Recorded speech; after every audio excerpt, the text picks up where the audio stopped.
خطبہ نمبر 82 آپ علیہ السلام کا ارشاد گرامی دنیا کی صفات کے بارے میں۔ بسم اللہ الرحمن الرحیم۔ میں اس دنیا کے بارے میں کیا کہوں جس کی ابتدا رنج و غم اور انتہا فنا و نیستی ہے۔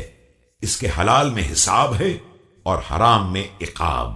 جو اس میں غنی ہو جائے وہ آزمائشوں میں مبتلا ہو جائے، اور جو فقیر ہو جائے وہ رنجیدہ و افسردہ ہو جائے۔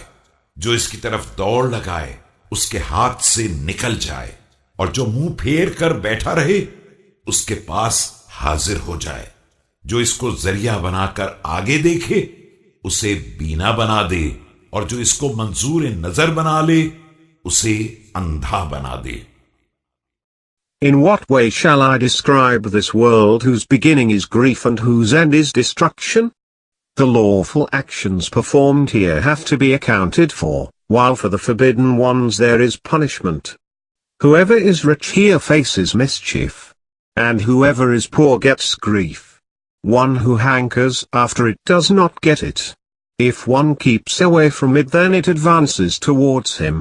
If one sees through it, it would bestow him sight, but if one has his eye on it, then it would blind him.